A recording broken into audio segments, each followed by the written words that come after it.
Assalamualaikum warahmatullahi wabarakatuh. Perkenalkan, nama saya Jahrati, NIM E 2019-2002. Saya dari Fakultas Ekonomi Bisnis Islam, Prodi Ekonomi Syariah. Di sini saya akan menanggapi tentang peran dan fungsi Bank Sentral dari Bapak Dr. Abdul Wadud Nafis, LCMI. Yang pertama, pengertian Bank Sentral. Bank Sentral adalah sebuah lembaga atau institusi keuangan yang berada di antara pemerintah dan perbankan. Bank Sentral merupakan lembaga yang ditujukan untuk kebijakan publik dan bukan dari kepentingan individu. Fungsi Bank Sentral sendiri adalah sebagai lembaga yang menerbitkan uang, perumus kebijakan moneter, penyedia jasa perbankan, dan lain sebagainya. Sebagai contoh, peran Bank Sentral di Indonesia telah dijalankan oleh Bank Indonesia. Bank Indonesia merupakan contoh bank sentral yang beroperasi di Indonesia, di mana bank yang satu ini bertanggung jawab terhadap kebijakan moneter di Indonesia. Perusahaan-perusahaan bank lainnya yang beroperasi di Indonesia berada di bawah naungan Bank Indonesia. Artinya, seluruh bank tersebut wajib patuh dengan kebijakan yang dibuat oleh Bank Indonesia. Pada aspek makroprudensial sistem perbankan, hal ini dikarenakan Bank Indonesia bertanggung jawab terhadap terciptanya kestabilan ekonomi di Indonesia.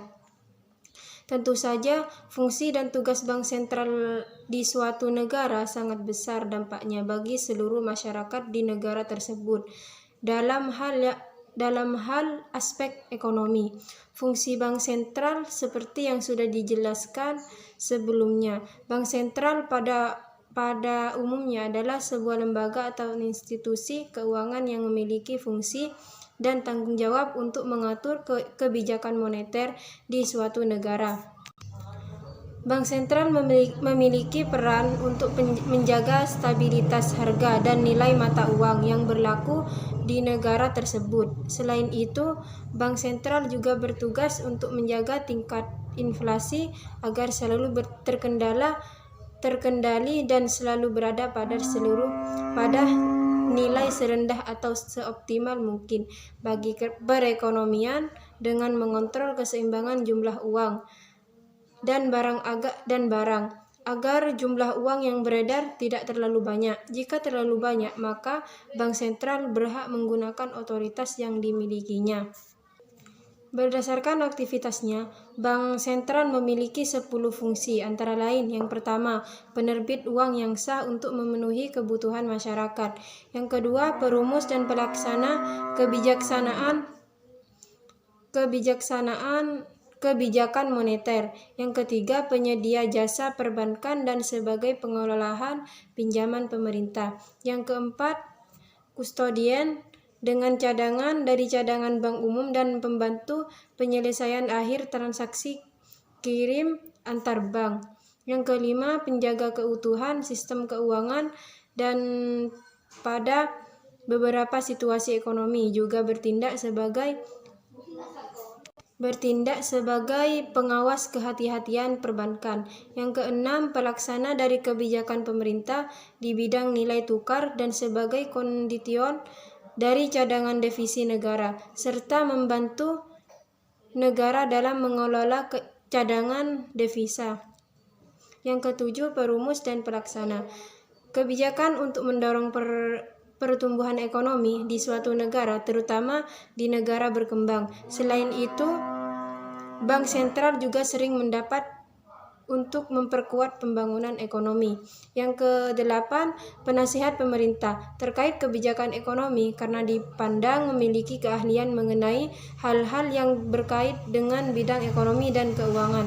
Yang kesembilan, lembaga keuangan yang berpartisipasi dalam kerja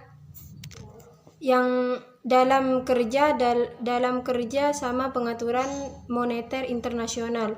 Yang ke-10, lembaga keuangan yang memiliki hubungan erat dengan pemerintah sehingga memungkinkan untuk mendapatkan tugas lain seperti memberi layanan perbankan kepada publik dan memberikan perlindungan terhadap nasabah.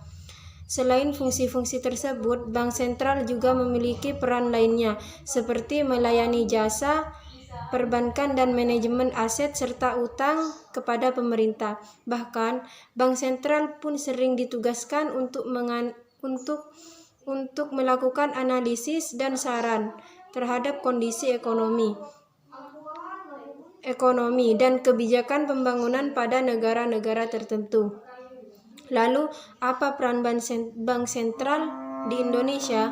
Sesuai dengan pengaturan perundang-undangan, Bank Indonesia sebagai bank sentral di Indonesia memiliki tujuan untuk mencapai dan memelihara kestabilan nilai rupiah yang terdiri atas dua aspek, yaitu yang pertama, kestabilan terhadap jumlah barang dan jasa, serta kestabilan terhadap mata uang dari negara lain.